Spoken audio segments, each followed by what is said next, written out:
नमस्कार दोस्तों मुगल्स और इस्लामिक इन्वेडर्स जब भारत आए थे तो हिंदुओं को जबरदस्ती कन्वर्ट करने के लिए वो उन्हें गाय का मांस खिलाया करते थे। जो हिंदू नहीं मानते थे उनके सर कलम करा दिए जाते थे। हमारे 9वें गुरु तेग बहादुर जी ने अपना शीश दान दे दिया था ताकि हमें गाय का मांस खिलाकर कन्वर्ट ना किया जाए। हमारे पूर्वजों ने अपनी जान दे दी लेकिन कन्वर्ट नहीं हुए। छत्रपति शिवाजी महाराज, महाराणा प्रताप, गुरु गोविंद सिंह जी लड़े थे ताकि हमारी पहचान बनी रहे। 1857 की क्रांति इस कारण हुई क्योंकि खबर फैल गई थी कि कारतूस में यूज होने वाले लुब्रिकेंट में गाय और सुअर की चर्बी यूज होती है। गाय जिसे हम माता मानते हैं, हजारों सालों से हम उनकी रक्षा करते हैं, उन्हें पूजते हैं। आज मेरा दिल टूटा है क्योंकि जो काम क्रूर से क्रूर राजा नहीं कर पाया वो काम भारत के बहुत बड़े मंदिर में हो गया। गाय की चर्बी से बना हुआ प्रसाद हिंदुओं ने भी खाया और खुद बालाजी को भी उसका भोग लगाया गया। बहुत दुख और शर्म की बात है, आपने खबर सुनी होगी तिरुपति बालाजी में बन रहे प्रसाद के लड्डुओं में बीफ ऑयल यूज हो रहा था। आपको थोड़ा डिटेल में बताऊं तो लड्डू बनाने के लिए बेसन, चीनी, ड्राई फ्रूट्स,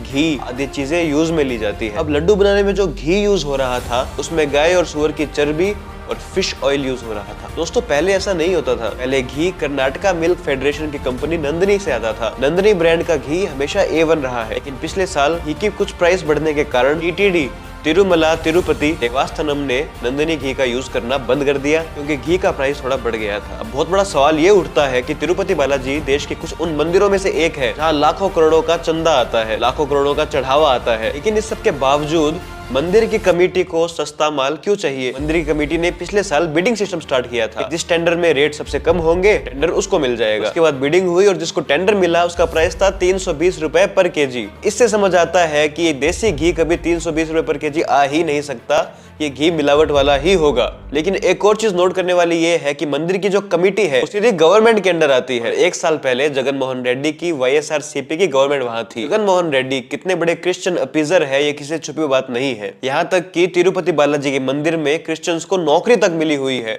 वो मंदिरों में चप्पल पहनकर घूम रहे हैं। देखो उनके लिए भगवान की मूर्ति एक पत्थर है, लेकिन अगर भगवान का नाम का आप पैसा खा रहे हो तो आपको भगवान की इज्जत भी करनी पड़ेगी। मंदिर के नियम के हिसाब से ही चलना पड़ेगा। ये कि हम क्रिश्चियन है मंदिर में चप्पल पहने घूमेंगे, ये सब बातें मंदिरों में नहीं चलेगी। मैं किसी धर्म के खिलाफ नहीं हूँ, लेकिन अगर मस्जिदों में और चर्च में मुस्लिम और क्रिश्चियंस को ही ड्यूटी दी जाती है तो सारा सेकुलरिज्म हिंदू मंदिरों पर क्यों लगाया जाता है? अगर आप में हिम्मत है तो मस्जिद और चर्च की कमेटी मेंबर्स में हिंदुओं को डालकर दिखाओ, आपकी फटके चार हो जाएगी। मंदिरों पर सारा कंट्रोल सरकार का है, लेकिन मस्जिदों और चर्चों पर सरकार का कोई कंट्रोल नहीं है। अगर हिम्मत है इन धार्मिक संस्थाओं पर अपना जोर दिखाकर दिखाओ, आपके फटके चार हो जाएगी। सब कुछ छोड़ो, मुझे आज उसे एक बात का जवाब दे दो। आज हिंदू मंदिर में गाय की चर्बी का प्रसाद बना है, थोड़ा बहुत हू हल्ला हुआ है, 2-4 लोग इंटरनेट पर आउटरीच भी दिखा देंगे, लेकिन 2-4 दिन बाद क्या होगा कुछ नहीं, सब भूल जाएंगे क्योंकि सही मायने में लोगों को कुछ फर्क पड़ता नहीं है। लेकिन सपोज कीजिए मस्जिद में ऐसा कुछ सुअर से रिलेटेड हो जाता, क्या देश में दंगे नहीं भड़क जाते? ये बिल्कुल नहीं कह रहा हूँ कि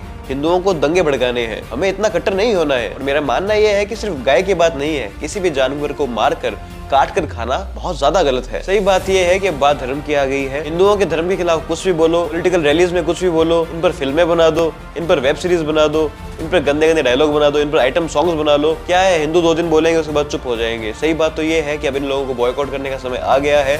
अगर कोई पॉलिटिकल पार्टी आपके धर्म के खिलाफ बोलती है तो खड़े हो, उसके खिलाफ आप आवाज उठाओ। अगर कोई पिक्चर में आपके धर्म के खिलाफ कुछ बनाया जा रहा है तो उस फिल्म को बॉयकॉट कीजिए। तलवार लेकर किसी को मारने की जरूरत नहीं है। आज सोशल मीडिया पर, आज अपने हाथों में, इंटरनेट पर इतनी पावर है कि हम किसी भी चीज को फ्लॉप या हिट करा सकते हैं, किसी भी चुनाव को जीत या हार में बदल सकते हैं। कोई पॉलिटिकल पार्टी आपको बचाने नहीं आएगी, अपने धर्म की रक्षा आपको खुद ही करनी पड़ेगी। और ये बहुत शर्म की बात है, बहुत दुख की बात है कि आज तिरुपति बालाजी जैसे महान मंदिर में गाय की चर्बी का घी इस्तेमाल हो रहा है, उसके लड्डू बन रहे हैं, वो भोग भगवान को लगाया जा रहा है, वो प्रसाद श्रद्धालुओं में बांटा जा रहा है। और इतने सब के बाद भी कोई जवाब नहीं मिलने वाला, इस पे कोई बैठक नहीं होने वाली। 2-4 दिन बाद हम भूल जाएंगे। और इस सब के बाद भी अगर कोई जवाब ना मिले, जिसने काम किया है उसे सजा ना मिले, हम लोग उसे सजा ना दिला पाए, तो हम सबको शर्म से डूब जाना चाहिए।